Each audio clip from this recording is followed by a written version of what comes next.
What's up, y'all? What's happening? It's your boy Wildcard Mar. I'm in the building. So this is what happens when Mel leaves me alone. This is what happens when big homie Nick Shine leaves me alone. And it's Austin 316 day. I started acting a fool. But I didn't want to come alone. I got my main man, my player partner pimp from another mother, from 613 Faye Productions. Oh, hell yeah. My main man, Double J, Jae Jones. What's happening, pimp? What? What? What?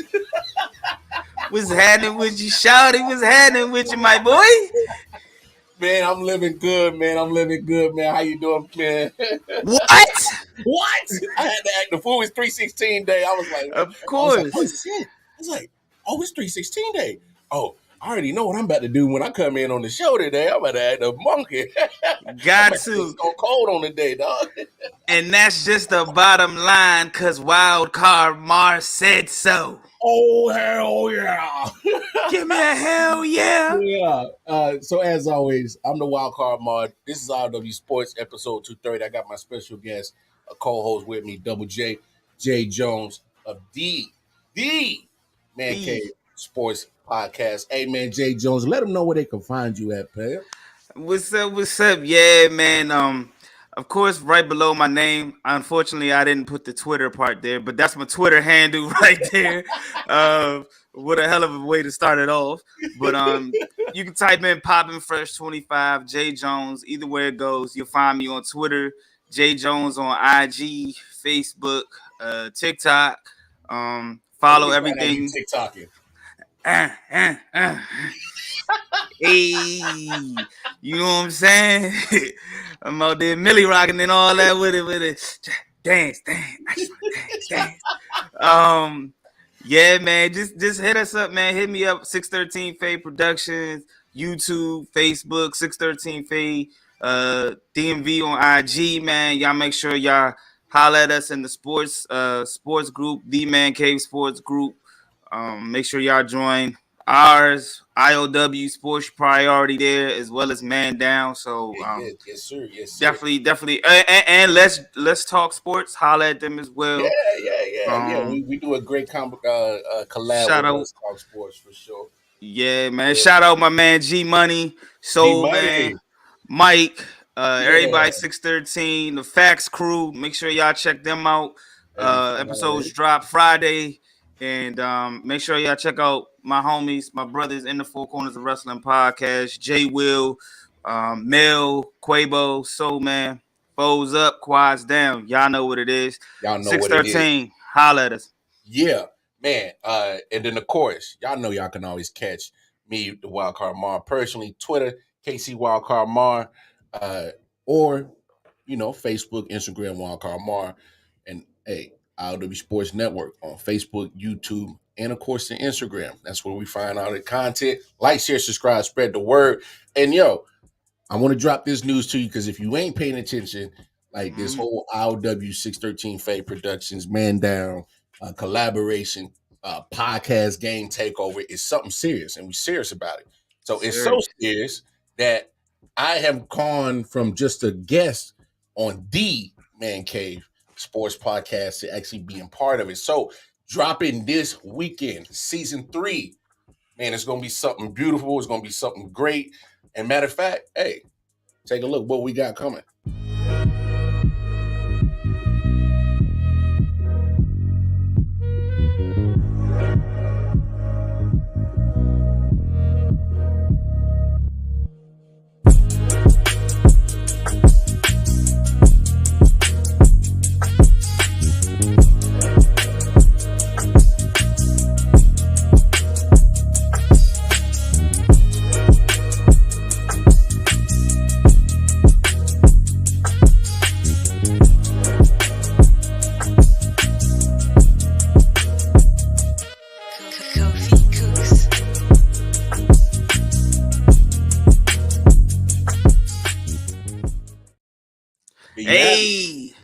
Season 3 is gonna be going down this weekend, so make sure you stay tuned. But now that we got all the plug and stuff out the way, shout out to my man MJ. He's in the building.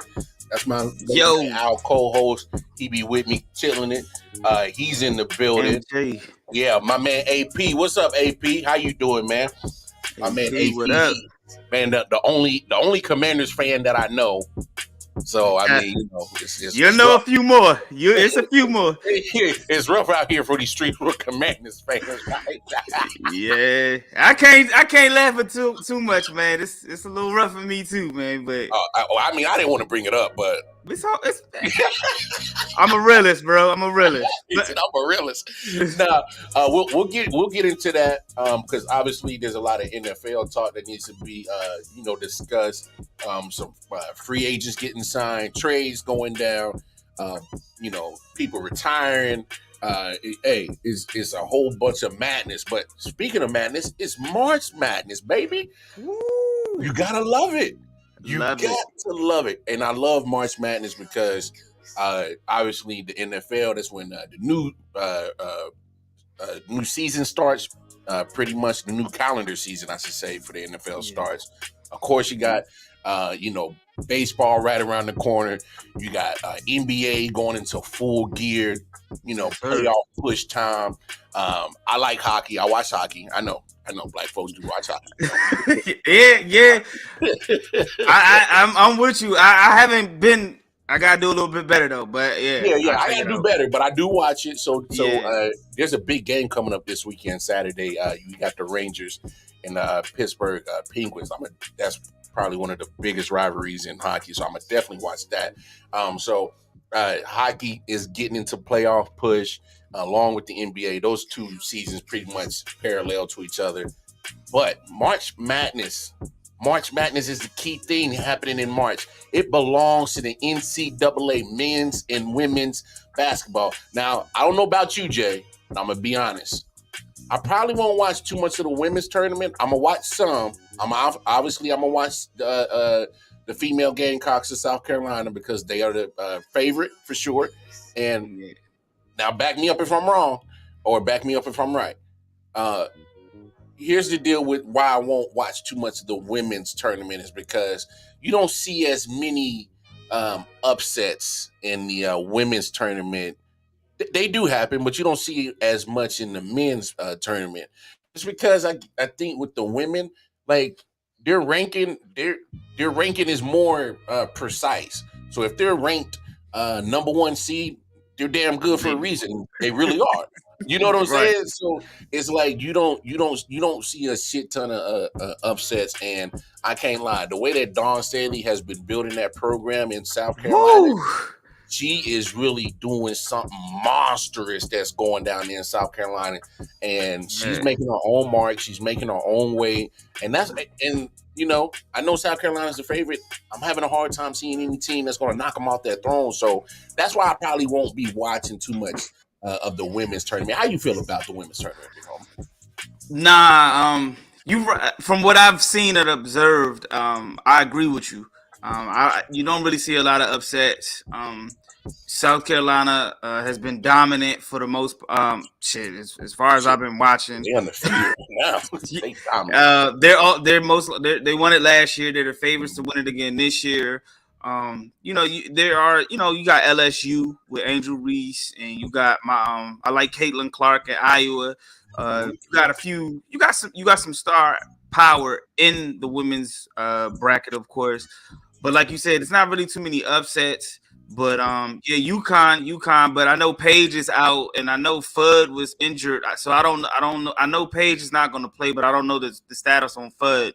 But you got some squads over there, but I'm gonna keep an eye on it. Most definitely, I'm gonna definitely watch it, and of course, when it comes down to the Elite Eight, Final Four, I'm gonna really be eyes on it as well. But it's not as many upsets, like you said. So,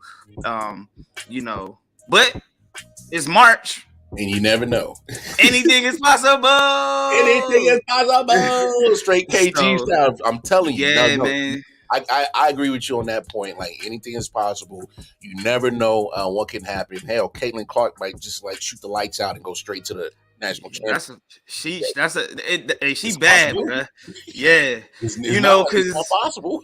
yeah, cause South Carolina when they have lost games, in the Don Staley era, Yeah, so it's like every now and then they have an off night, yeah. it just who can take advantage of it. So as much of a favorite as they are, anything can happen. But You gotta I take it got a game at a time. Yeah, game you're at right. a time. You're right. But You're right. You Don, only she, got scripted. yeah, nah, and they know that. You know what I'm saying? Yeah. They got a pretty vet team with Aaliyah Boston leading the way.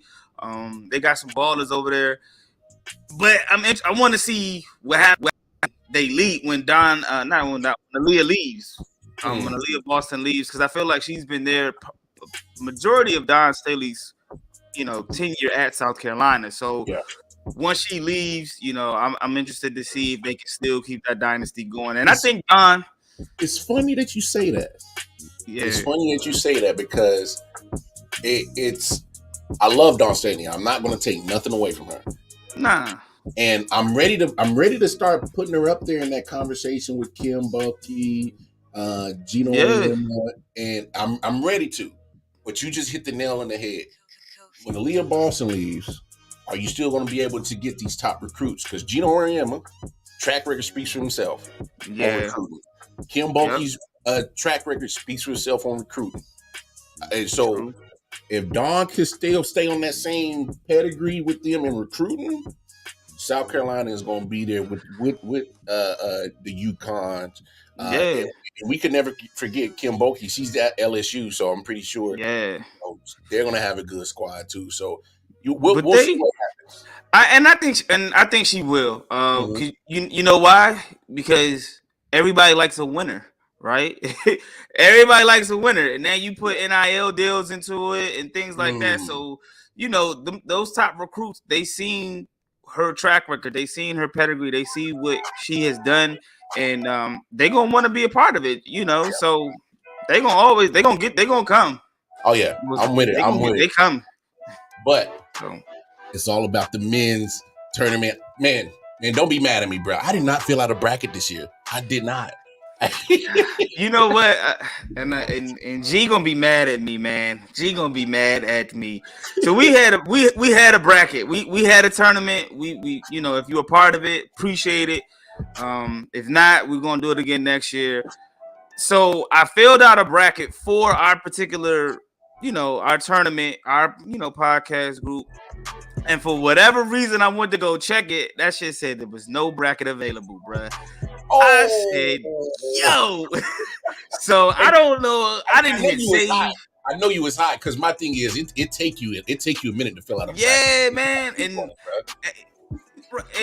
I did it on my phone. I did it today. I did it today. Right before I left work, because I knew I was gonna be on the show and everything like that. And, you had to have it done by 12, so I did everything. And man, that shit hurt my heart, bro. I said, "Young, you gotta be kidding me, man!" And it's crazy because I filled out 2 other brackets, and both of those went through. But this particular bracket for the particular podcast that I'm a part of, it didn't go through. Yeah, but I did fill out 2 brackets. And I remember who I had, in the ghost bracket that I did. Who you got in your final 4? So, of course it varies. So I got Alabama, I got Kansas. One bracket I got Duke, and another bracket I want to say I have like it's not Houston. It's the other bracket.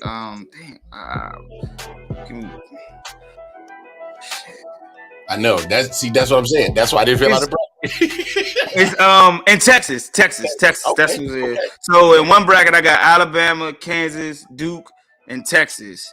And then like another bracket I got Alabama, Kansas, and Texas. And then like Alabama, Kansas, and Marquette. I think I got Marquette in one of them too. Ooh, Marquette, a sleeper team. Okay. Yeah, Marquette. Okay. They're not technically a sleeper. They number 2. They rank number 2. Yeah, 2 seed. But it's not a popular team. Yeah, and not a lot of Yeah, people are going to be like picking Marquette to go so deep yeah, into the tournament. But hey, people put respect on Marquette's name. yeah. Shaka Smart Yeah, hey, Shaka, hey, got them bruh. youngest hooping, man. But Man, my sleeper pick, that's crazy. Shaka Smart couldn't stay in Texas. Anyway, I think he wanted to bet. He wanted to, money talks. yeah, But always. so, but my sleeper pick is Drake though. Really? Drizzy, yeah, it's They got Drake, some shooters, man. bro. They got shooters. They always They got got shooters. shooters. They always Yeah, got man. That's my sleeper pick. Don't be surprised if they get the upset on Miami. Oh, I don't know. Miami's tough though, because I mean, But they're missing a big man. mm, They're missing a key player. But I think they was gonna beat them anyway. yeah. That's But man, so the tournament kicked off today, obviously, and I'm just gonna go over some of the scores in a great game that was highly contested. West Virginia lost to Maryland. It was a 9-8 matchup, only by 2 points, 67-65. That was a good game, a damn good game. It started off bad, man. Maryland was getting their ass whipped. Yeah, they was getting smacked, but I mean, but then like closer to the end of it, man, it was going back and forth, and I was loving it. Shout out to the HBCUs. I'm glad Howard showed an appearance, but then as soon as you get in, you get number one Kansas, and you're getting put straight out. So sorry, fellas. Disrespectful, man. Yes, they disrespect. They really did. Disrespect. They won the MEAC championship and everything, and they get Kansas off the break. hey, good job of making the tournament. You won your conference. Here's your gift. Here's Kansas. It's Kansas. I'm like, damn, they couldn't get the 15th, the 14th. They had to get 16. Like, damn, they do that all the time. But man, shout out HU, man. No love. And I definitely want to give a shout out to my boys out in Columbia, MIZZOU. My boys from Missouri take care of business, 76-65 over a game. Utah State. That was a close game for the most part. Yeah. And then later down the stretch, my man Brown started shooting lights out, and he put that game on ice. But, of course, with it being March Madness, it's upsets, baby. And in the first slot, literally the first slot of the game, of the game starting the tournament, we already got an upset. Take a look. He is showing what a defensive force he can be. Now, for Virginia, you got to take care of the ball against the pressure you're going to see is the most important thing here. Get it in cleanly, handle the initial trap that you're going to get, and then make free throws if you force them to foul. Well, the Cavaliers are playing with 4 guards, and the 4 guards out there, along with Cedric, are their best free throw shooters. Clark in a straight jacket. Oh, he didn't need to do that! He threw it away! Hitting Pegues! Furman leads! Timeout, Virginia! Did we just see what we think we just saw? Wow!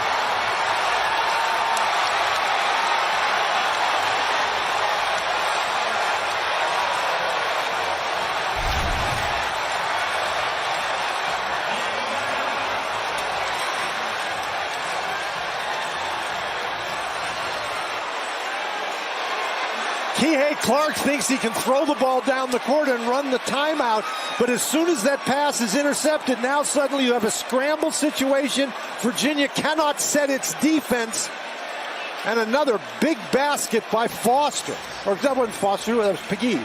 Pegues, who is not a great three-point shooter, but he rises up and knocks that one in, his first one of the game.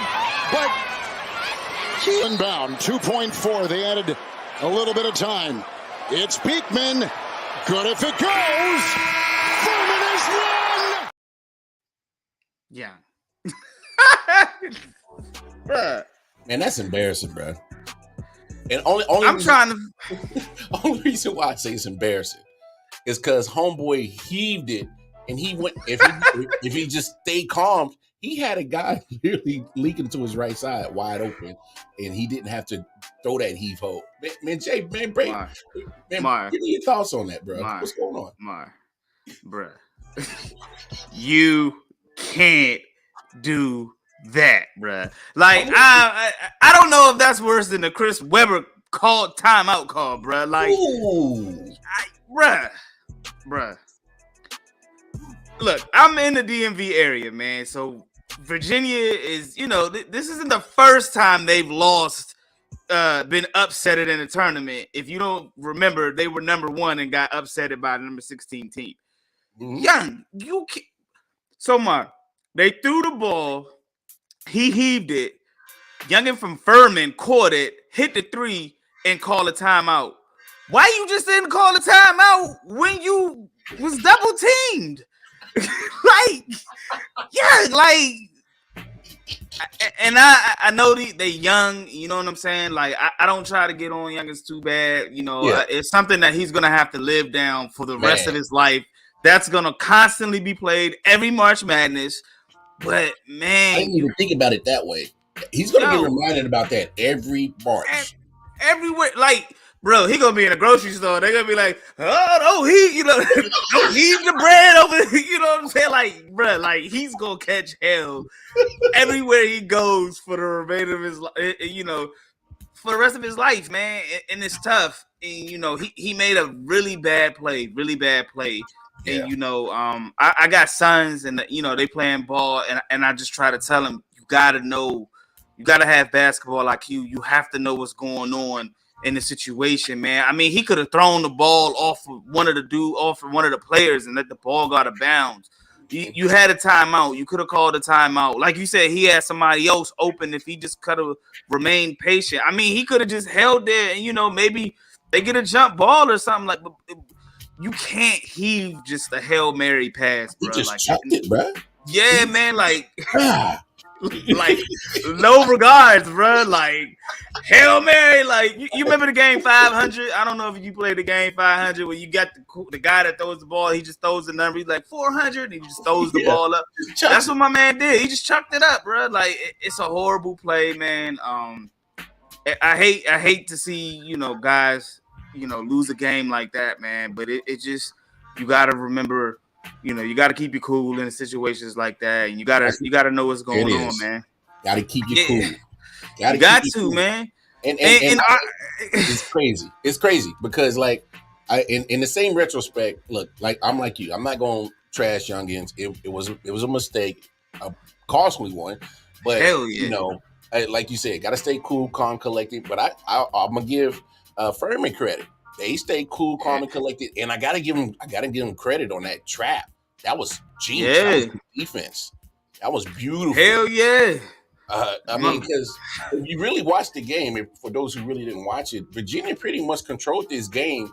And then I was listening to Doug Gottlieb on the commentary, and he pointed out that Furman switched to a 1-3-1 defensive zone, and it threw Virginia off. They had no kind of comeback for it. They had no way to break through it, and that kind of really turned the tide of the game and actually was able to get Furman back in the game. Because I think for the most part, like, Virginia had control of this game and came down to that. Unfortunately, they get bounced out. Let me ask you this. So Tony Bennett is the coach there. I know he's won a national championship in Virginia, but this is his second major upset in the first round. Like, are we reading too much into it, or is this a trend that we might see from Virginia, or is this just a couple of one-off situations? I'm never a fan of Virginia, bro. And I hate to say it like that because, you know, like I said, I'm in the area. But it's like, even when they won the title, man, it was something about them that it was like, you know, like this year, when they get in the tournament, you always worry about this situation right here. Like, you all, and then, like I said, you know, they lost, you know, a few years as the number 1 seed. I think we kind of look too much into it because, you know, but at some point in time, man, you know, it's gonna come up like, yo, like, why does this keep happening? Like, you got the national championship, you know what I'm saying? That's like your only saving grace right now because, like you said, they've been put out twice, but next year, I think if they go out, if they, you know, rank pretty high, have a really good season, and they go out first round again, I think you got to start, like, considering, like, maybe we need to make a change because this ain't moving the way that it should be moving, bro. Like, yeah, and it's tough because it's like, and what I'm trying to figure out too is, you said that they switched to a 1-3-1 zone. You telling me as the coach of Virginia, you've been there for some years now. You don't know how to beat a 1-3-1 zone? Mm. like, like you know what I'm saying? Like you gotta start like wondering this stuff. Like, bro, like Tony Bennett, you won a national championship, but you can't break a 1-3-1 zone. you can't break a 1-3-1 zone, bro. Like, what? Like, Where's your it just adjustments? doesn't. Yeah, it just doesn't make sense. So you thought that okay, like they not you thought that was the first time. Even if you beat it this time, you thought like even if you got to the next round, you thought you weren't gonna see it again. You know what I'm saying? So it's just like early exits, poor adjustments. You know, it's gonna start coming down to like you said, young. We're gonna have to start looking into making the change, man. That the national championship can only hold but so much. Mm-hmm. I feel you. That national championship is only gonna hold so much weight. Yeah, but when you get knocked out in the first round, it's like like them early exits is win a little bit more than that national championship. That's when you start side eyeing a joker. You be like yeah, that's what I'm saying. Like straight up, you got to start side eyeing the cat. Like, man, come on, bro. You can't. That's what I'm saying. Like, you can't break a 1-3-1 zone. Like, or your team isn't prepared. Maybe you know how to do it, and they just not executing. There's a breakdown somewhere, and it always starts with the coach. So, big time, because he's on the clock. Hey, on the clock. I mean, we can't sit here and act like I think coaching matters in that instance when they got trapped in that corner. Because my thing is like, especially this, you get coached up before every big moment in the game. Like, all right, so this is what we're going to do. This is what we're expecting they're going to do, and this is how we counteract it. So my thing is you got to coach that to details, to the finest T. All dot your I's, cross your T's, everything. Like you just got to do it. I mean, I don't know, man. It's embarrassing, but I mean, it's still. And I'm gonna just throw this in and we can move on. But yeah, he could have called the timeout. Yeah, you're right. You see your player in trouble. You see him scrambling in panic, bruh. Let me get a 30. Mm-hmm. Coaching, man. Yeah. So some other matchups tonight. Obviously, Alabama's playing Texas A&M CC right now. They're up big, 17-50. That's in the second half. About 11 minutes left in there. In the background, I got Charleston playing San Diego State, 36-43. About 13 minutes left in that one. Shout out MJ, your boy Arizona Wildcats. They up 31-22 against Princeton right now. And then Illinois and Arkansas 9-8 seed just kicked off 15-10 early lead for Arkansas in the first. You got Auburn and Iowa taking off tonight. The Duke Blue Devils, you'll see them play tonight. They going against Oral Roberts. Better watch out. Got me nervous. I know. I picked them in one bracket, but it got me nervous. They only favored by 6, and Oral Roberts they always have a run. Yeah. Colgate and Texas take off tonight. You got Boise State and Northwestern. Northern Kentucky, they get the unfortunate seeding going against Houston. Louisiana and Tennessee. This matchup right here, I think, is actually, in my opinion, is a toss-up because Penn State, the 10th seed, been kind of surprising a lot of teams. They won the Big Ten tournament. They're taking on Texas A&M, who fell to Alabama in the SEC tournament. And then closing out the day one's festivities, you got UCLA hosting UNC Asheville. So those are the matchups you got tonight. So, hey, a lot of crazy things going to happen. You never know. Man, March Madness is here, but there's been some other madness in another sport. NFL, the NFL free agency frenzy madness has been going on everywhere. I mean, people signing here, people signing there, people getting traded here, getting traded there. And, I mean, it's just every time I look up on my phone, it's an alert coming through. Somebody signed here or a trade here. Alert. Yeah, alert. Now, I don't want to beat a dead horse. We talked about it at nauseating amounts on this show with the Aaron Rodgers situation. My goodness, can we just get done with the situation, Jets? Bruh. Like, come on. Like, I know, man. It feels like speak on it, Jay, because I know you about tired of it. I'm damn sure tired of it, bro. I'm damn sure tired. It's like every off season now for the last 3 to 4 years. It's ever since Jordan Love has got drafted, which has been 3 to 4 years. It's this off season drama with Aaron Rodgers. I know he went on the Pat McAfee show and he was like, it's not him. He said he intends to play with the Jets. He said it's Green Bay holding up. They I think they won a first round pick or something. They're trying to work the compensation or something. Well, let me ask you that, Jay. Right now, if you're the Jets, if you're the Packers, this team wants Aaron Rodgers. What do you want? I mean, shit. I'm gonna see if I can get a first. I mean, you gotta see if you can maximize the most you can get for him. Like, you know what I'm saying? Like, y'all want him, how bad, right? So if I want a first round pick, you give me my first round pick, right? Or you know what I'm saying? Give me a third this year and a first next year. You got to give me something, or give me, you know what I'm saying? And I know a lot of people are like, yeah, he's older, and this, that, and the other. But I mean, he still puts up good regular season numbers. You know what I'm saying? He just won MVP. You know what I'm saying? Like the year or two before. So it's Aaron Rodgers, like you said. And you want him because he's Aaron Rodgers. So let's stop faking. Let's get the deal done. How bad do you want it? There's not really too many other options out here other than Lamar. You still gonna have to give up a possible 2 first round picks, even if you outbid the Ravens. So like Jets, like let's stop faking. Let's stop bullshitting. Let's just get it done. You went after you got my man's wish list. You went out and got Alan Lazard. You know what I'm saying? Sauce Gardner and them boys, burnt cheese head. You know what I'm saying? Like stop bullshit, man. Let's get it done and let's move on, bro. But you said an interesting name in when you was just speaking a minute ago. You said Lamar Jackson.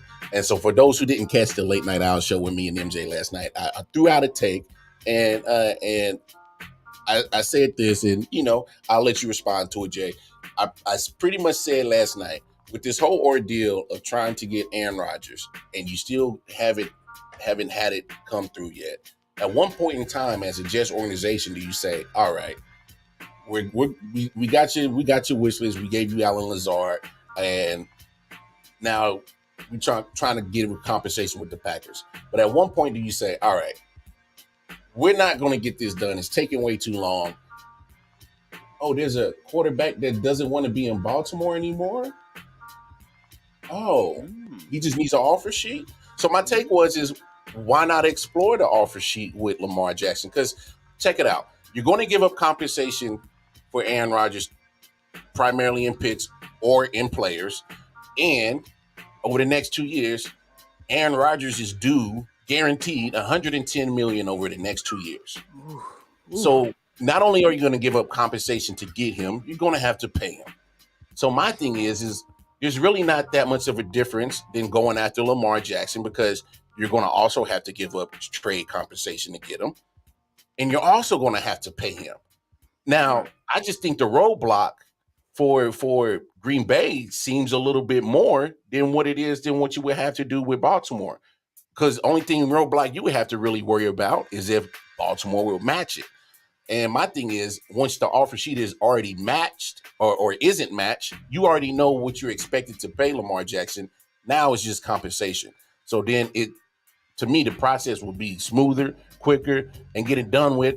Oh, let's not forget that Lamar Jackson is 25. He's entering his prime. Aaron Rodgers is on the last 2 legs of his prime. That's why he needed his wish list. That's why he needed some other players to come through, because he but just to go back to your point, I think it's crazy to me because you got to look at why you don't have Aaron Rodgers, right? Like the Jets got to look at themselves and say, well, why isn't Aaron Rodgers here yet? Well, okay, we might have to give up a first round pick. Well, if you go after Lamar Jackson and you outbid him, you're going to have to give up 2 first round picks. So what are you willing to lose? Like, are you willing to lose 1 first round pick 2 first-round picks, Yeah. right? And then, like you said, depending on what you offer them, you could, if you do outbid them, then you give up the 2 picks. But if you don't outbid them, then you know what I'm saying. Baltimore can they have 5 days, I think, to re-sign them. You know what I'm saying, to match the offer. So I think that's kind of why they don't want to go after Lamar, is because they feel like it may not be a guarantee that they're going to get Lamar, and then the draft capital that they have to give up, because it obviously seems like they're like hell bent on not giving up a lot. They're probably trying to give him like a 3rd or 2nd rounder. They, you know, and the Packers like, nah, we want the 1. Yeah. So it looks like they're like they like, we want them, but we want them for the low. And the Packers like, nah, you gotta give us something.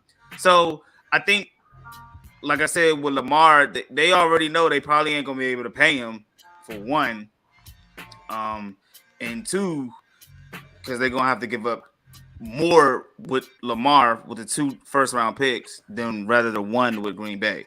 Now, unless Green Bay is asking for like 2 1s or some shit, then that's a little crazy. But you know, I'm with you. But the Jets, I think it's the Jets holding the deal up. I think they're the ones that's holding the process up. Like, pretty get much that shit done. Yeah. Like, give up the 1, bro. Like, who cares, man? Like, y'all not going, you know what I'm saying? Like, it's inevitable. You're gonna have to give it up. Like, well, what are you waiting for? Because my thing is, the more and more that they keep waiting to not get this deal done, and the closer they get to the draft, it is at that point it becomes just a deadbeat horse on why we haven't got this deal done. And then don't let the draft happen and that trade not get done. You know what I'm saying? There's no reason to keep holding up the rest of your free agency period of improving your team for a deal that's taking so long to get done. Like, either shit or get off the pot. What we gonna do? What we gonna do? Jets. What we gonna do? Come on. Get it done for the public. Shit. Yeah, for real. Because I'm tired of hearing about it. My man went on. Now. I seen the clip. My man said, I went into the darkness retreat 90% ready to retire, 10% play. Now, I guess his mind has switched. I'm gonna ask you, and I know it's probably, you probably don't really have the answer, but why do you think it all of a sudden switched now where he's like, nah, I don't want to retire? I think go ahead. You a smart guy, smart man. It's because in that retreat, while he was in the darkness, or whatever time period he was, being Batman in the Batcave, this is the first time in the last 3 or 4 years, and I agree with you, it's been a drama filled with him since Jordan Love been drafted. And this is the first time that you heard the organization, the Packers organization, say, yo, we done. And so I think once he got out of his cave hole and he was like, with these Packers, wait, they saying they don't want me no more? Oh, okay. So I'm not ready to retire yet, because now I'm about to get a fresh start somewhere else.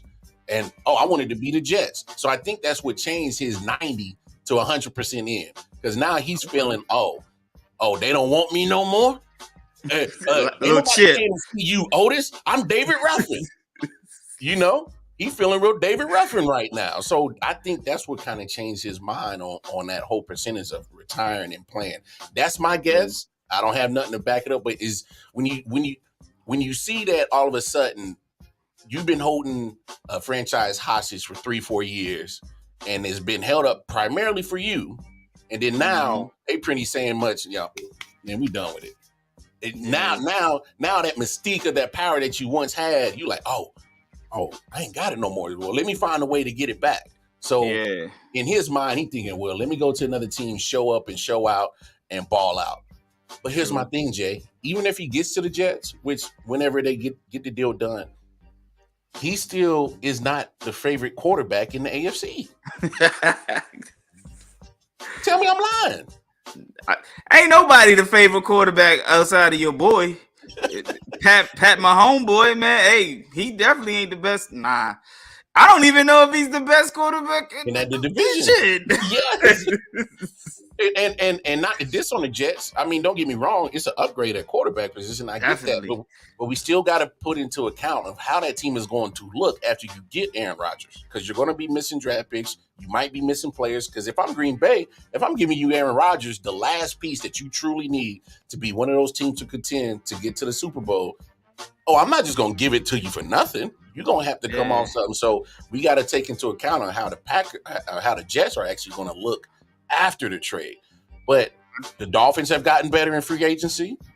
I mean, they go ahead and go get Jalen Ramsey to help on their defensive side. You know what I'm saying? And they've also been, very active on the free agency tip too. I know the Bills right now kind of look like they're trending down, but still, they're still a threat. Josh Allen, you know what I'm saying? I'm gonna say this. Mm-hmm. I'm gonna tell you why Aaron Rodgers flipped the switch. Okay. My buddy was in his bat cave, right? That motherfucker said, I can't retire because Tom Brady retired. And I can't go into the Hall of Fame with Tom Brady, bruh. On the same they day. can't go in the same year, bruh. Ooh. He said they don't want me no more. And Tom Brady retired. I cannot go into. They're linked together now. Even more. They've already been linked together when they were on the field as bet 1 and 2. Now you can't go into the Hall of Fame. Now I got to be linked with you off the field too. Going into the Hall of Fame, I got to be linked. Nah, I can't. You know what? And still be number 2. Yeah.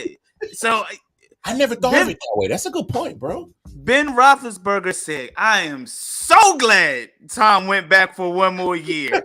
I'm so glad. And Aaron Rodgers said, my spot in the Hall of Fame, bro. Yeah, man. Ain't nobody think about Ben Roethlisberger, bro, if Tom Brady went in. So in my book, that he hit a J, did some acid or whatever. This is not.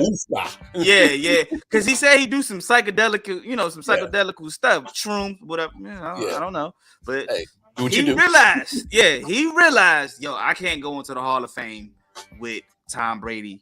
I gotta figure. They don't want me. Let me get some motivation. The Jets are the only team that want me. I'll go there. Fuck it. I'm run with the Jets. They got Alan Lazard. Let's go. That's to me. Along with your point as well, but one of the reasons why his ass flipped the switch. Man, I like that. So, man, if y'all in the comments, man, go ahead in the comments. Let us know what y'all think. What caused Aaron Rodgers to flip his mind? And hey, don't forget I.O.W Sports Network on Facebook, Instagram, and Twitter. Make sure you like, share, subscribe. Let's smash those like buttons. Some other crazy news that's been dropping. Obviously, you see Ezekiel Elliott finally got his walking papers. And yep, it's time to cut Abbott. Oh, he got cut. So Ezekiel Elliott is no longer a Dallas Cowboy.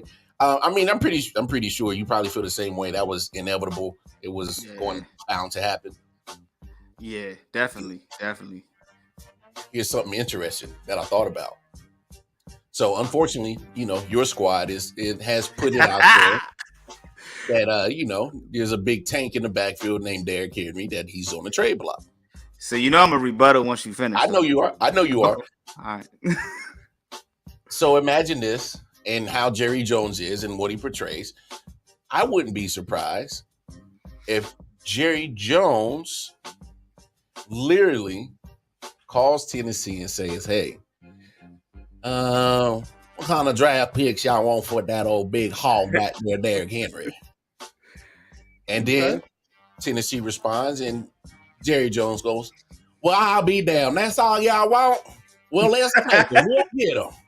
Come on. Hey, Derrick Henry, you ready to be a cowboy? And next thing you know, you have Derrick Henry down in Arlington, Texas, rocking a star on his helmet. I wouldn't be surprised if it happened. I wouldn't be surprised. First and foremost, if that happens, I would probably never hear again from G. G Money gonna give you the business. He gonna give me hell for the rest of our podcasting and life. He's gonna give me hell. Give you the business, dog. Yeah, but so what I've been hearing, because I've been following this really closely.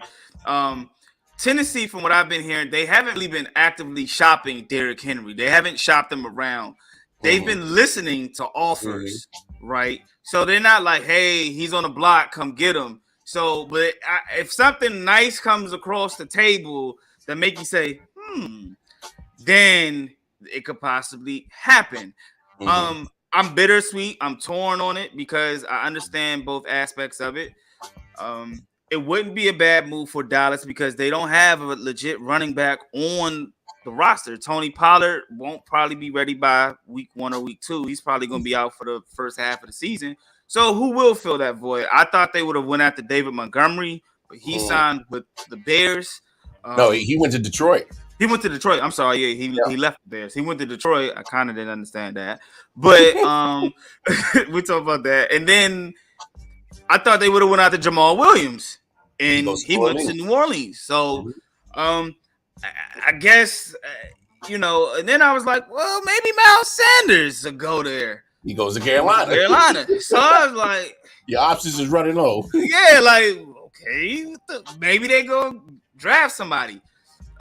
So Derrick Henry is always I guess he's a interesting commodity because, like you said, I said they're listening to trades. Me personally, it depends what's being offered. I honestly thought that Tennessee was going to try to trade possibly Derrick Henry to Chicago to get the number 1 pick to get CJ Stroud. I thought that could have possibly have been a move and they still can because I've heard Carolina might move back. They still might want to move back to acquire picks, so it still might be a move. But that's kind of what I thought would have happened. I know Dallas, their number 1 pick is further back than ours because they were in the postseason and things of that nature. But I don't like to see Derrick go, but damn sure not to Dallas. Damn sure not to Dallas. I know you call your GM like, bro, don't you do it. Yeah, I mean, but then I don't want to see him go to Buffalo neither because they linking Derrick Henry to Buffalo. So I don't know what Dallas is going to do because they don't have any. And then I thought they were going to get Rashad Penny, and then he went and signed with I think Philly. Yep. So I'm not sure what Dallas is doing right now as far as running back. Maybe they're trying to get one, in the draft for low. I like the young man from Tulane. I can't remember his name off the back of my mind.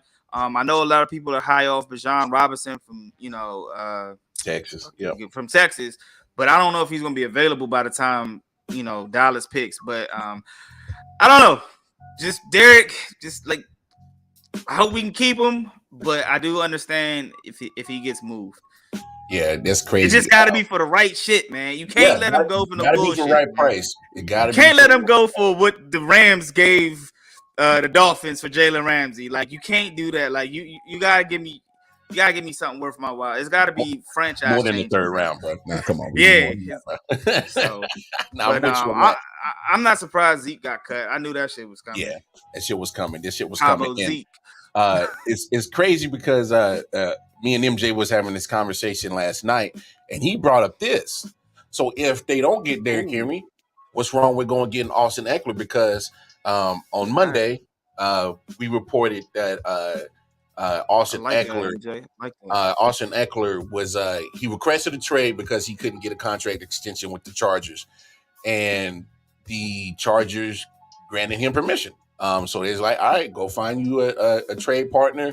We'll try to appease you as best as possible. And so I actually kind of like that option a little bit better than actually going getting Derrick Henry because I think the compensation that you're going to give up won't be as much for Derrick Henry if you go get Austin Eckler. It won't be as much. And I'm not trying to put one down to hype up the other. My thing is with Austin Eckler, I can get more versatility from him than Derrick Henry. And it's not a dig on Derrick Henry. Obviously, we know how great Derrick Henry is. I'm just saying that with Austin Eckler, he's going to pass block, he's going to pass catch, and he's able to run inside zone, outside zone. And pretty much he's a Swiss Army knife that you can literally do any and everything with a running back. I mean, go look at his numbers last year. The man was He started off slow too last year. he started off slow, but the man once he caught fire, the man lived in the touchdown. He lived in the end zone. So I mean, hey, I'm saying it would be something to at least explore because if the Chargers aren't willing, they're obviously saying that hey, me and Austin can't come up to an agreement on payment because let's be honest, he's a running back and he's looking for a second contract. We already know the stigma of getting running backs second contract. So my thing is, it's even worse this year. Why not? Oh yeah, it's even worse this year. Like the running back free agency market is damn near dry as hell. Like grandma pussy. Hey man, it's like hey. Well nowadays grandma, but that's a different story. But our generation grandma. It's our generation grandma was one in there twerking and none of that. Yeah, none of that shit. You know, big mama in them. Yeah. Big mama. But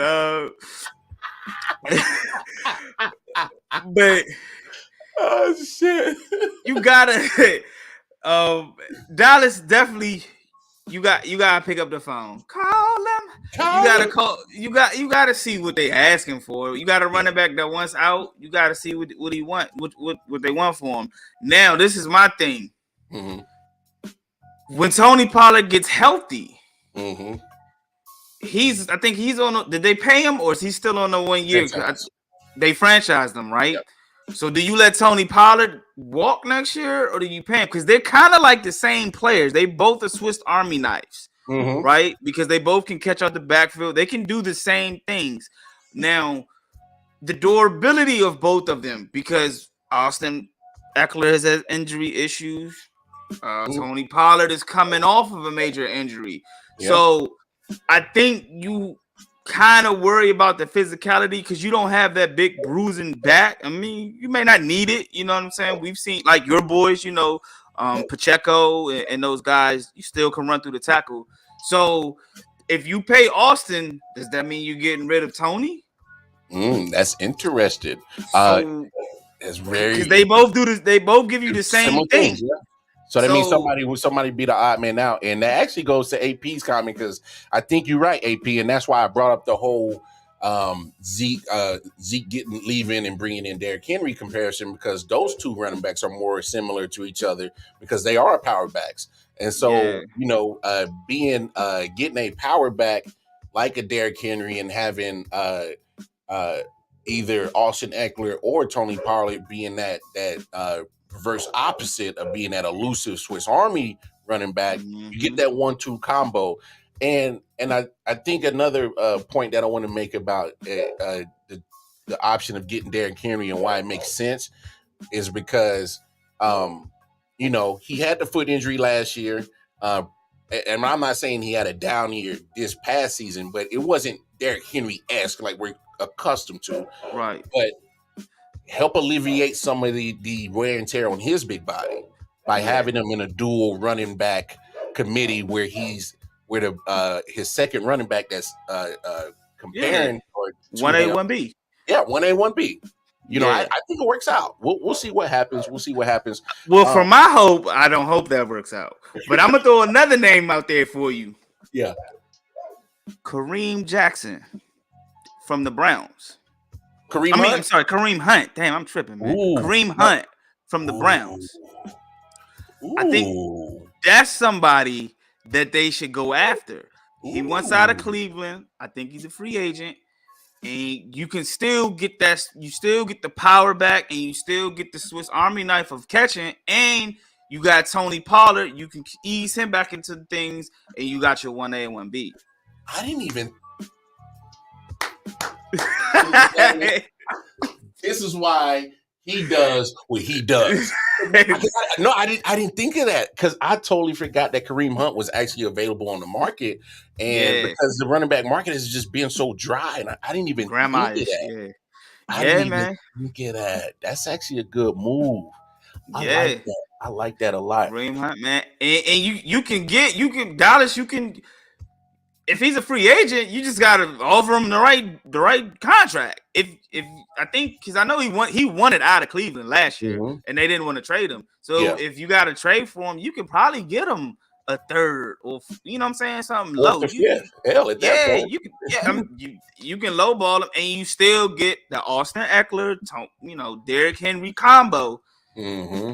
and he came from your offense as well as Cleveland. So why That's not? nice. Hey, I like that. Boy, hey, Jae Jones, hey, throw me the bag, bruh. hey, Jerry gonna Get be me like, on that scout team. hey, Jerry gonna be like, you know what, Jae Jones? That's a good point. Pull the trigger, Steven. Pull it. Pull the trigger. Yeah, I know you see the cowboy colors a little bit in the background. You know, that wasn't what I was going for. But hey, go ahead, Jerry. Just compensate me, man. Give me some of that oil money. AP saying Dalvin Cook is on the trade Really?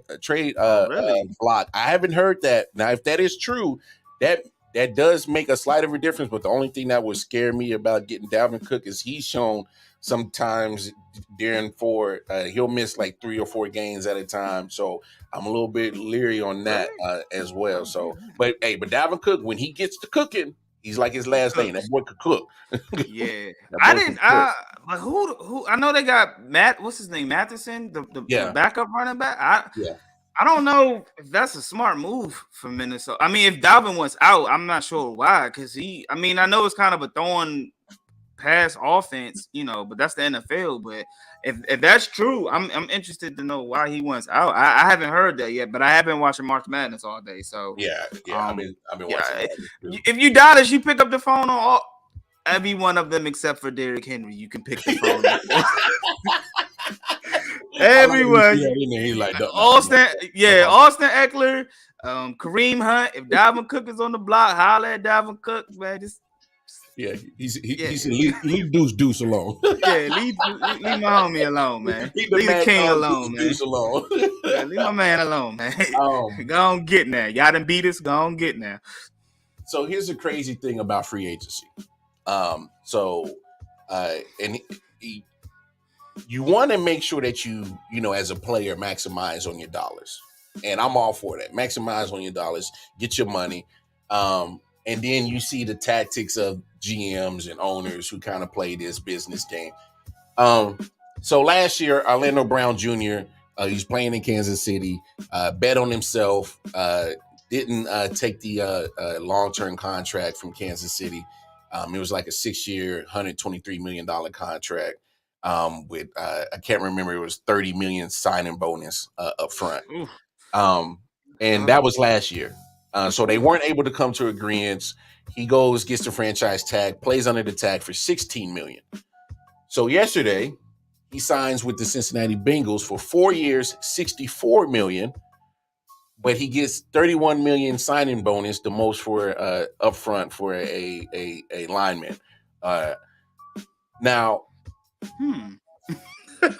yeah. So that's what I'm saying. So just listen to those numbers in your head and you do the math. We saw this with Le'Veon Bell a few years ago. Pittsburgh, they gave him an offer sheet. It wasn't to his liking. He set out the year, and then he ended up getting a contract from the Jets, which was about the same money that he would have got in Pittsburgh. So all I'm saying is I'm setting this up like this. Now, if you're going to bet on yourself and you're going to play these games with these owners who've been playing this game before you was even born. So if you're going to play this game, one, you better make sure you got somebody behind you, like an agent that has your best interest at heart and knows what the hell he's doing, know what the hell he's talking about. All right, that's for one. That's definitely then number two, you better find a way that if you bet on yourself and you come back to the table and you don't get the money that you wanted before, but you end up signing for less, you better explain that to somebody. Yeah, it's got to be something personal. It's got to be something. The barbecue wasn't hitting. It's got to be something because the math ain't mathing. The only thing was, from my understanding, was the deal was shorter. You said he was gonna get 30 mil guaranteed, and he got 30 with y'all, and he got 31 this go round. 4 years, 64 mil. Instead of 6 years, 130. 123. I don't know. That just, I mean, if you just won out, just say I won out. Like, you know what I'm saying? So let me break it down to you. Let bring it to the audience down like this. So his yearly annual value is now at 16, where his yearly annual value had he signed last year would be 23 a year. That's all I'm saying. So you go from Yeah, 23 to 16.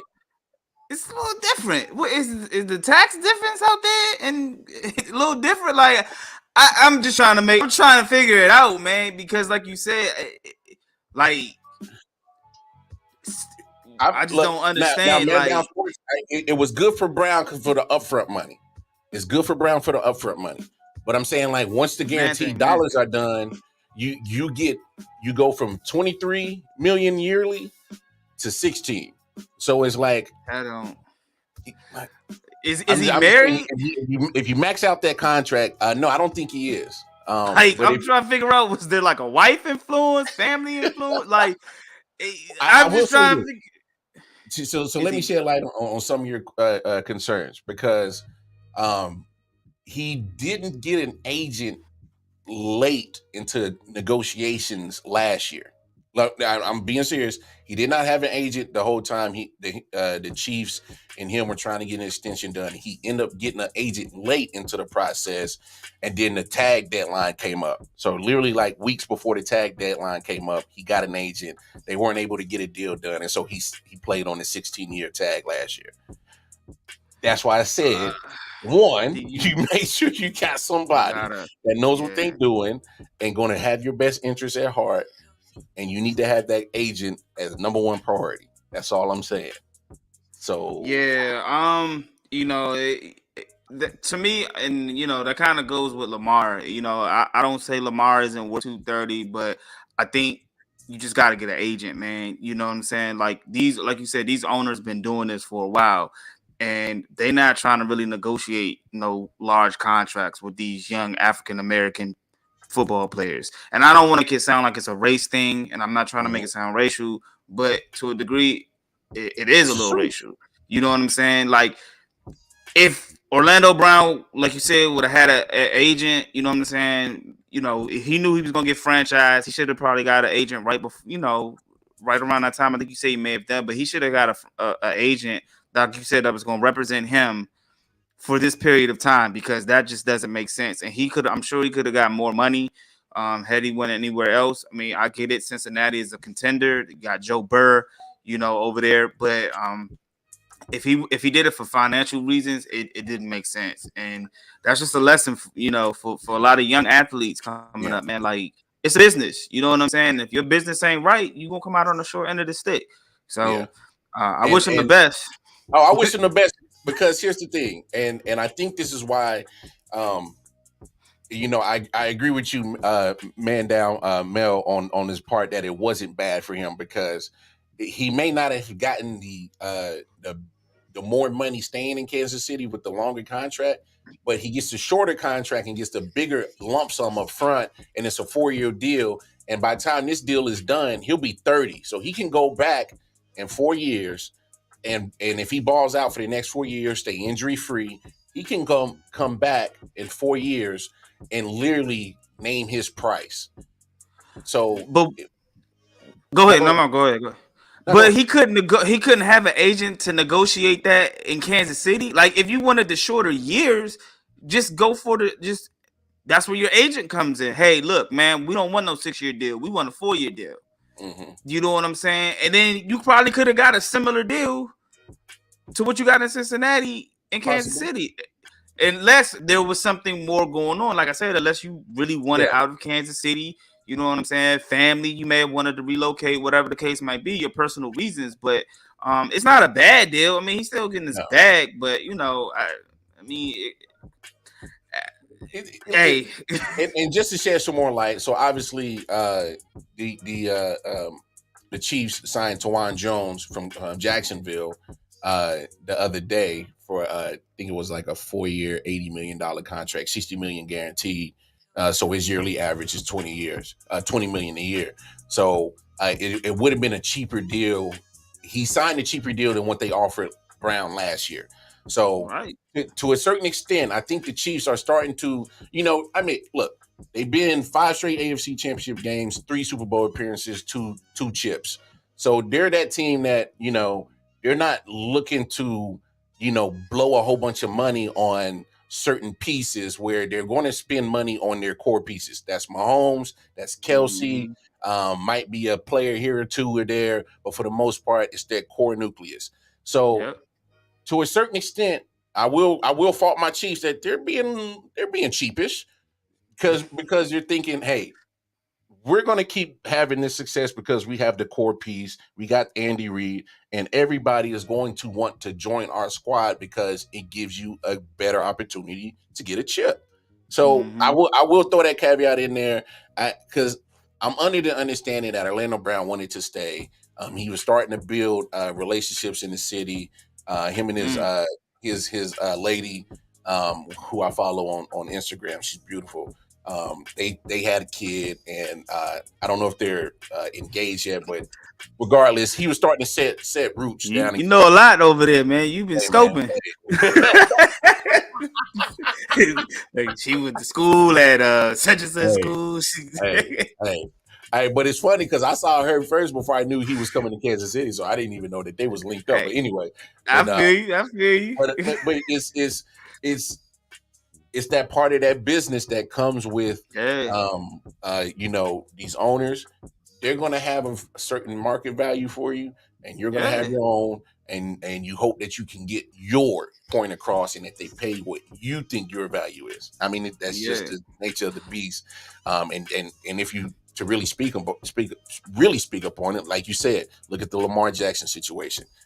yeah, That speaks volumes of that whole situation of where he sees himself valued at, and where organizations, not just the one you play for, but the league organizations, as in owners and GMs, view you at value wise. So yeah. it's the nature of the Yep. beast. Nature of the beast. Let me ask you this before we move off NFL madness real quick. Is there a team right now that is literally blowing your mind, that's killing in the free agency, and you're like, yo, they're gonna be better than what they were this year. They're definitely gonna be better next year. Is there a team sticking out to you? It's like two, maybe two or three. I like what the Panthers are doing. Mm, I know they traded the first pick and they gave a shit ton away. But you got to remember they still got capital off the Christian McCaffrey trade, so they still have picks. You know what I'm saying? So adding Mouse Sanders, Von Bell, Hayden Hurst, and they got the number one pick. Um, I definitely think that they're on the right path to get back to where they once were when they had Cam Newton. They got to hit on that number one pick though. They got to hit on that. I If think they mess that up, that it kind of like dampens some things. But they just about they need a receiver. They need a receiver because they got rid of DJ Moore in the trade. But I like what they're doing. I like how they're moving. And the team they made the trade with, the Chicago Bears, I like what they're doing as mm, well. They got a few pieces: DJ Moore, Tremaine Edwards, Nate Davis, Demarius Walker, um, and of course, I like Miami. I think the Jalen Ramsey trade um, was a good trade for them. They needed help on defense. They got David Long Jr. from Tennessee, who's a hell of a player as long as he's healthy. So I think they're moving in the right way. They haven't lost a lot of their main pieces. So I like what they're doing, moving in the right way. I like a few other little moves that's happened, like the 49ers got Hargrave. that was I huge. like that move. And I thought they were gonna get Darius Slayton Jr. too, but I don't know if they did or didn't. But I think Darius um, Slay might go back I think because there so was too. there was a moment that they were saying they're going to release him, and then I think hours later, it's like, nah, we're going to try to find a way to keep him. I thought he was out the Okay. door because they gave I Bradbury to did. them. So Yeah, I did too. yeah, Um, I like what the Giants doing too. I like the trade that they did with Darren Waller if he can stay healthy. yes, yes. And surrounding piece they re-signed Sterling Shepard. I think they should go after D Hop. And you'll see a better Daniel Jones. You know what I'm saying? Mhm. Like So I'm I'm really good with that. big on, huh?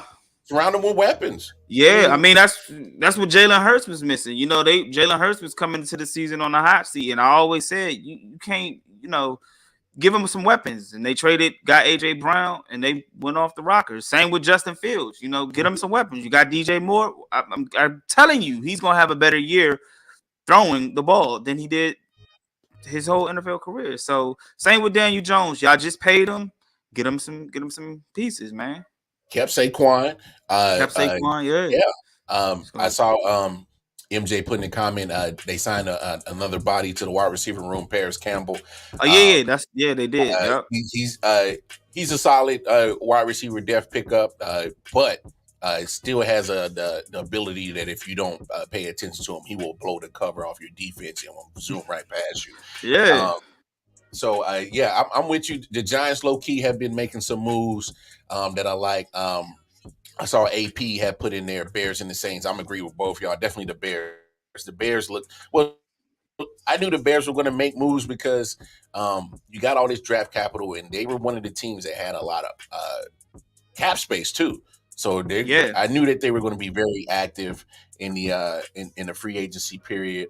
With the Saints, they really didn't.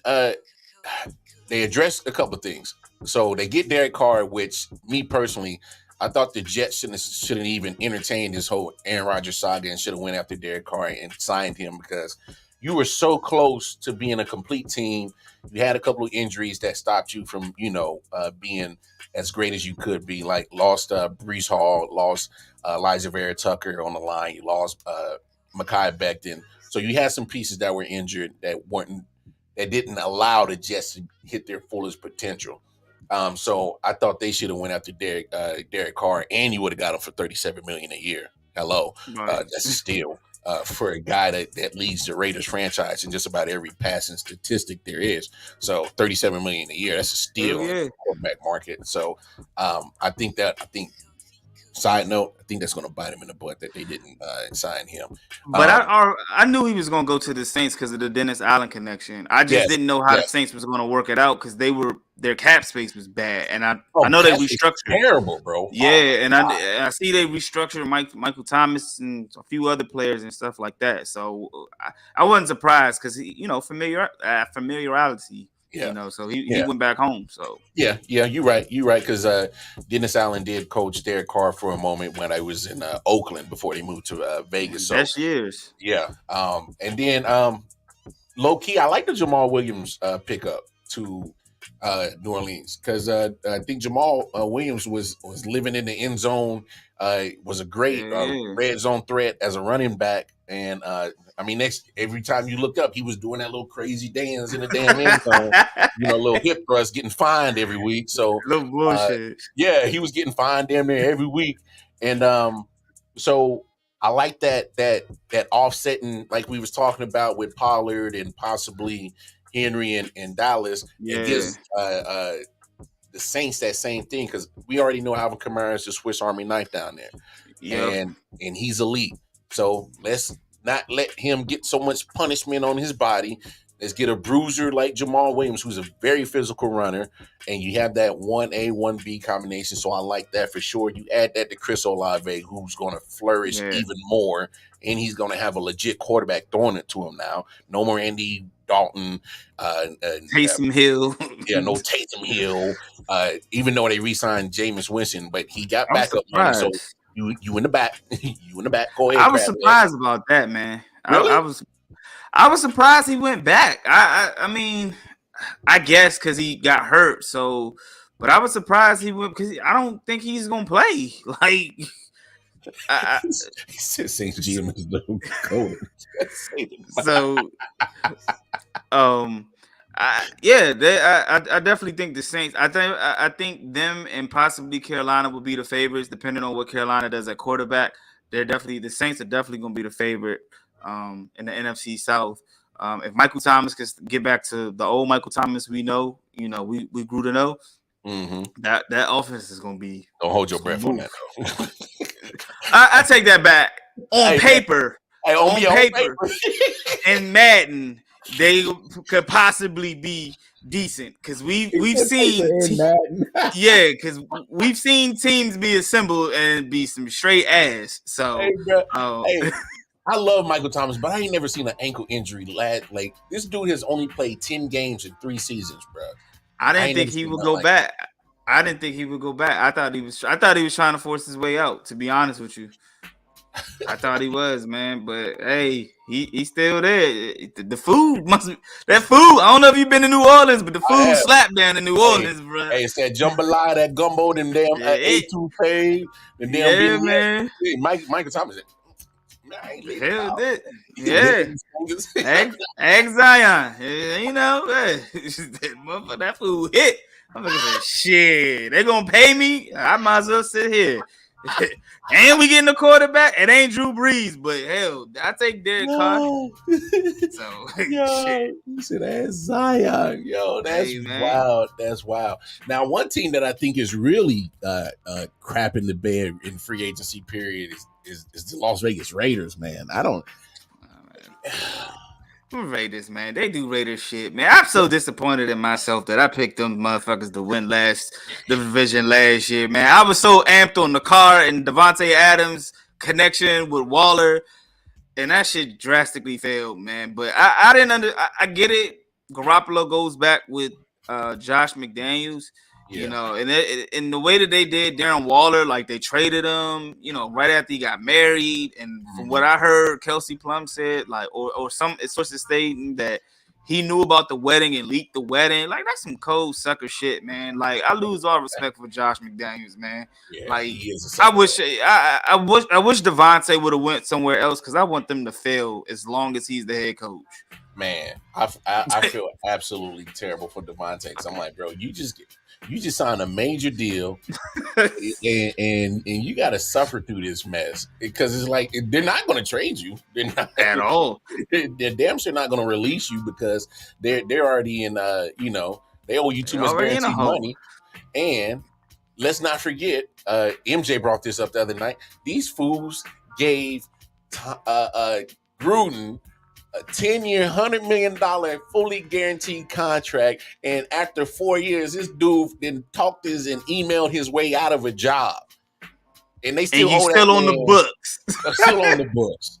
For probably at least like 50 to 60 million, bro. Like, and so you look, I'm with you. I get Jimmy G. You know, McDaniels is familiar with him. I get it. But you gave the money, you gave $25 million a year to Jimmy G, which we all know. Do we know if that dude is even going to stay healthy? Is he going to be able to make it through a whole season? We know this about Jimmy G. And you gave up. I'm talking about you literally gave up on Carr. You gave up on him. You didn't have to release him. He could have still be on your roster. So why did you, if you didn't have confidence in Derek Carr, why did you go after Devontae Adams to plead? You know, like it just doesn't make sense. Like you didn't have faith in him, but you went after his college teammate where he had success with, only to bench him before the year ended, as you could have possibly made a playoff run.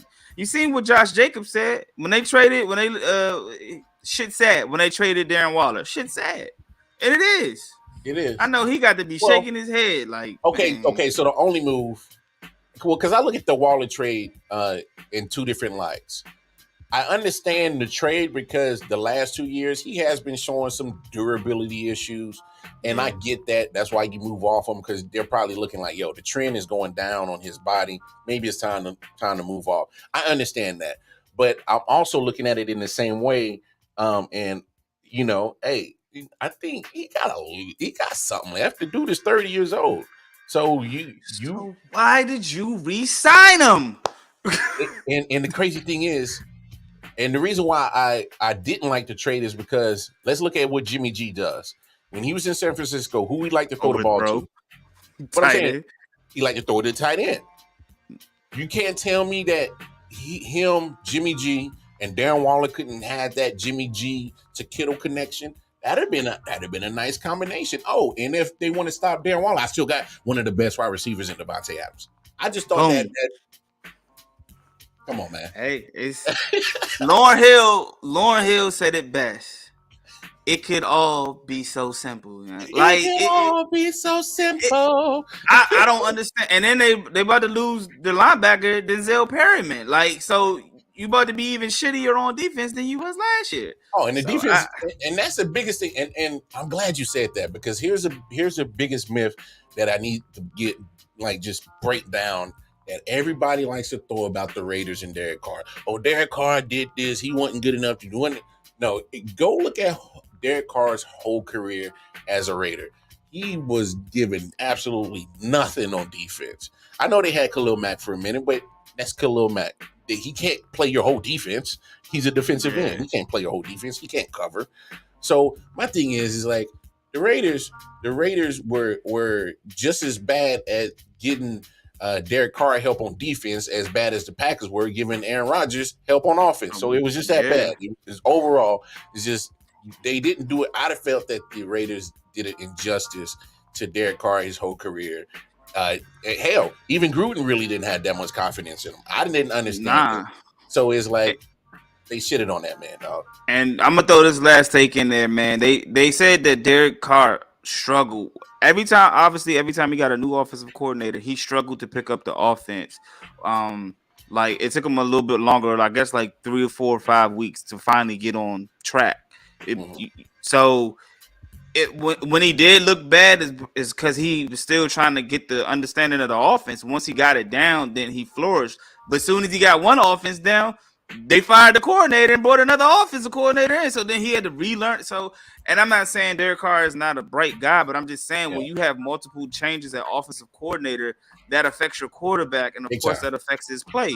So the Derek Carr wasn't always the most accurate. He takes some blame too, but you got to look at the problem itself when you constantly changing coaches and coordinators. So no, I agree with you. You keep changing up a man's environment, it's going to take him time to adjust to it, and you got to be willing to be okay with it, because this man ain't the one that's changing. Y'all, everything around him is changing.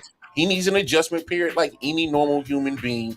When you are in an environment that you're accustomed to, it takes time to adjust. I don't care what anybody says. I don't care how great you think you are. I don't care how, badass you really think you do at what you do.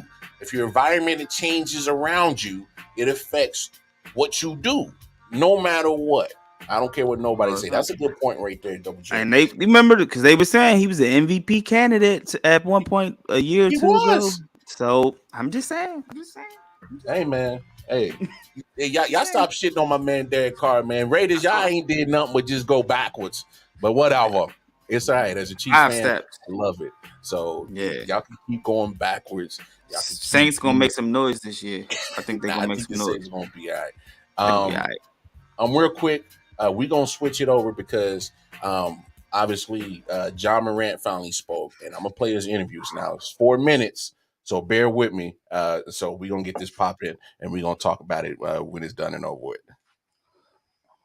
with. Today, and he suspended you for 8 games. What was that meeting like? It was good. Pretty much, an open discussion. Obviously, he said things, I need to, be better at, but, more of just, showing his support towards me. And I accepted that. And, I also, sent my apologies, to everybody, the league, myself, my teammates, my family for, putting that negativity toward all of us with a, bad decision. Tough loss at Denver. You at the spot, shirt off. What were you thinking and feeling at that moment when you decided to go live? Pretty much just trying to be free. Use that as an escape, which I shouldn't have. And I felt like the reason made me go back decision, which doesn't describe Jae as a person. I'm a totally different person, than what's been shown, in the media. For you at that moment, what were you thinking, and whose gun were you holding? I felt like, I was releasing stress, and I felt like it was healthy for me, which it wasn't. And that caused me to do some things that, I shouldn't have. The gun wasn't mine. I It's not who I am. I don't condone any type of violence, but I take full responsibility for my actions, and I can His see real name is Clarence. the image that I painted over myself with my recent mistakes. But in the future, I'm gonna show everybody who Ja really is. There was the incident allegedly after the first game, and somebody was allegedly pointing a red dot at some of their personnel. Can you shed light on what happened after that game? Majority of the things that's happened in the past, obviously, I kind of put myself into by even being there. The NBA investigated everything thoroughly and found no evidence of anything. And another incident that allegedly happened at the mall with your mom. What can you out with the situation? I went to make sure my mom was safe. That's my lifeline. That's who birthed me. So I went to make sure she was safe. Once I realized that, I left the city. And then there's a situation that potentially happened with your sister surrounding a volleyball game. Can you shed some light into what took place in that scenario? That's my baby sister. I received a call and, was checking on her safety. Another situation where, once I found out she was safe, I left the scene. Obviously, I realized Josh showed up. And, that's all everybody, really needed to, paint whatever, picture they want. And I realize now that's a problem. And I put myself in, those situations. What were you doing these last 10 days, and what did it teach you about yourself? Just learning, I can open up. I can express my feelings, and that it's, okay to be able to express your feelings. So, I was constantly, talking to therapists. I've been doing, Reiki treatment. I've been doing anxiety breathing, different stuff to, help me manage that and release, all that stuff from my body. What has it been like for you to see people criticize your inner circle? What have you learned about how you should move with your team going forward? I feel like in the past we didn't know what was at stake. And now, finally me having that time to, realize everything, have that time alone. I realize that now. I realize, what I have to lose. I can't wait to be back out there on the floor now, knowing what my punishment is. And, I accept that. And, I feel like I deserve, that punishment for, my mistakes and, what I did. But when I get back out there, I'm going to be ready to go and ready, push for a ring. Man, a lot there.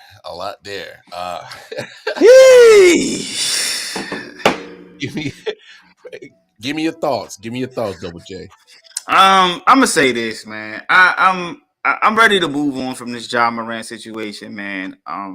We saw the IG shit. He made a mistake. I guess Jalen Rose wanted to give Ja an opportunity to speak. And I mean this in the most respectful possible way I can say this. The shit sounded like they practiced the shit, bro. Like, you know what I'm saying? Like, it sounds like it was rehearsed. You know what I'm saying? And I'm not saying that Ja doesn't feel the way that he does. And I hope Ja can, I hope he was able to find the healing that he needed. I'm hoping that he learned from his mistake and he can put this behind us and move on. But, a lot of the questions, a lot of the answers were your typical, like, basic generic answers, right? He couldn't talk on much because all of the shit is kind of still being investigated. Also, what I learned from that situation is a lot of the incidents that he was put in was because of his family. So not only does he have to be careful about it, he got to let his folks know, like, yo, you can't keep, like, I get it. That's mom, right? You hey, ain't nobody messing with moms. So you pop off. I get it. Yeah, that's this. Yeah, I get it. You can't be the one to show up, bro. Like, and we've already talked about that part. So, for me, I guess it's the opportunity for him to speak out. He said what he had to say. I believe it was a PR move. Like, they want to hear from you. Yeah. I just hope he got what he needed because he was in counseling or he went down to Florida. It seemed like he was only down there for 2 days. So I hope he got what he needed and I hope he can move forward. He's got a daughter. Like, I don't know if you played that part, but I know he said, his daughter was part of the, reason why he felt like he needed to go get help. So I'm a fan of Ja Morant. I watched him at Murray State. I've been rooting for him. I've actually got a chance to meet Ja Morant. That's dope. Yeah, he's a cool guy, good guy. Definitely didn't know him for the shit that he was portraying and the alleged stuff that was going on. But I hope he can just move forward, learn his lesson, and go on, man. Because like I'm tired of hearing about it. I'm tired of just everybody was 23. I used to be in the strip club. You know what I'm saying? I ain't never flashed no gun on IG on social media, but I ain't never get no contract like he got. So he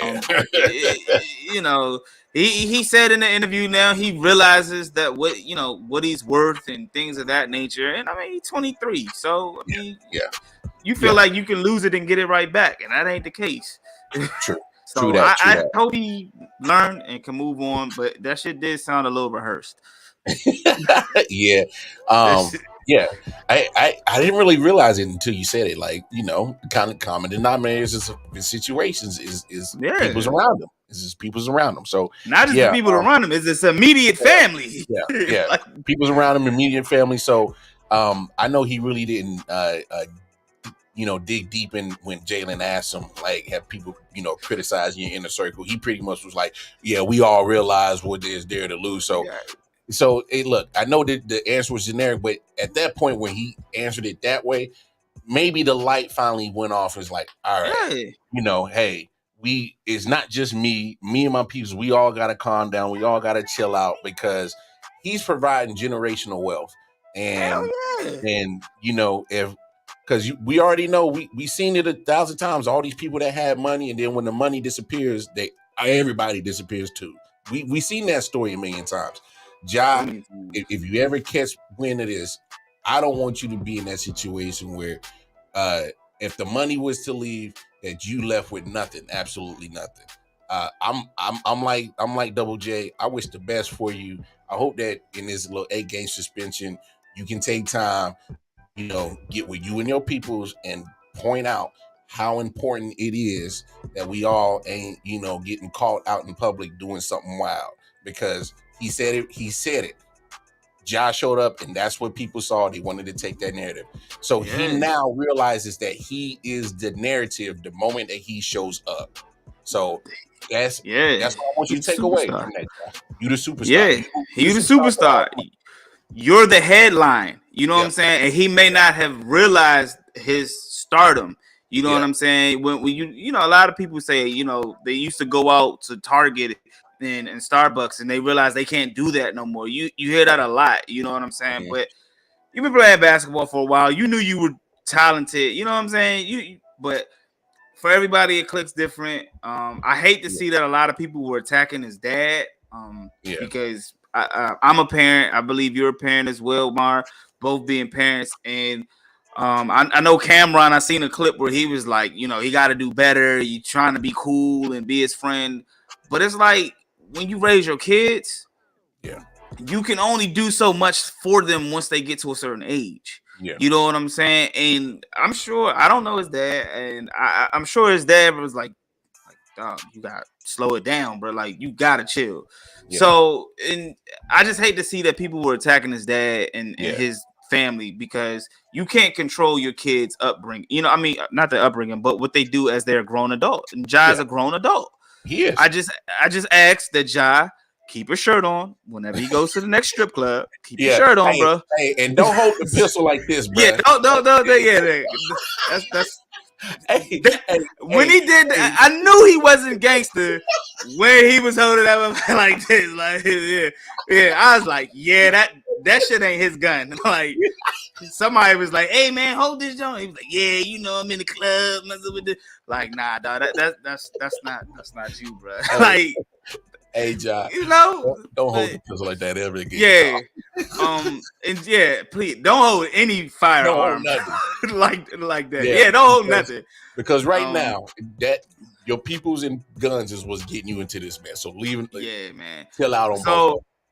And they said he's eligible to play. The 8 games includes the 6 that he had already missed. Okay. So he is eligible to play Monday. Now he might not play Monday because he still got to get in conditioning and things like that. But we'll probably see Ja Morant back on the court before the season is out, man. Where you belong, Ja. Where you belong. Yeah. Belong on the court, man. Yeah, man. I was just surprised they gave him only 8 games. I was a little surprised about that. Well, I was cool with the 8 because obviously it's just, to me, it's a warning shot to him. It's like, hey, bro, get it together. No pun intended. Yeah. No pun intended. But no, it was just a way to just go ahead and say, hey, man, tighten up. And but because there really wasn't any crimes committed, so I understand. I mean, NFL doesn't. Hey, we feel like you're putting bad publicity on our content. Chill out, bro. So I think that's what it was. Chill out and hey, well, Ja, get back on the court and do what you do, dog. Man. And if you didn't know, his Powerade commercial is supposed to be playing during this March Madness tournament. Because Powerade is a sponsor of the NCAA. He just got a new sponsor and it's suspended, like him. Missing money. And that's bread. So we right. know how often they're gonna show them Powerade commercials. Shit, that's the only commercial you're gonna see. Shit. Nah, no doubt. So I'm with you, Ja. I support you. I'm with you, bro. I think me and Marv, we believe in you. We think you're gonna do good, and we think this is just gonna be, Hey, small hurdle, bro. Come back to the greatest comebacks, man. Do your thing, player. Do your thing. Hey, man, that's our show, man. Hey, man, good show, big homie. I appreciate you hopping on the show, being my co-host today. Shout out to the big homie Detroit Mel. Couldn't make it today. My big homie Nick Shine, he's dealing with some situations he's taking care of, so he's going to be away from screen for a minute. So I want to give shout out to him as well. Hey, Double J, let the peoples know where they can find you one time. Yeah, man. Again, that's my Twitter handle underneath my name. I forgot to put my Twitter by it, but you can find me Poppin' Fresh 25 or Jae Jones, either one on Twitter. Jae Jones on IG, on Facebook, on TikTok. Make sure y'all hit everything 613 Faye Productions on 613 Faye DMV on IG. Hit us on YouTube. Make sure y'all join the sports group, man. I love the interaction. I love I.O.W. Sports. Shout out to Mel. Again, shout out G Money, Mike T, Marshall, all the homies over there, Shorties and Facts, Tay, Die and Neek. Shout out to them and the brothers at Four Corners of Wrestling. If y'all need wrestling podcast, holla at my homies, my bros in the Four Corners of Wrestling. Mel, Jose, and Jay Will, 1L. And, 1L. 1L. And Marshall, man. Y'all holla at them boys over there. Y'all can find us on 613. We everywhere. Like, share, subscribe, tell a friend, drop a comment. Shout out you, Mar, man. I appreciate being on here, man. The third time is the charm. My mic, everything, my audio should be good. So I was definitely excited to come back on, man. Hopefully I can join Mel, you know what I'm saying, and Nick as well. Hope all this, works out for him as well. But appreciate it, bro. I love it, man. No doubt. And y'all know what it is. Find me, KC Wildcard Mile on Twitter, Wildcard Mile on Facebook and Instagram, I.O.W. Sports Network, Facebook, Instagram, and most importantly, YouTube, I.O.W. Sports 1 on the Twitter. Hey, happy 3/16 day, y'all. What?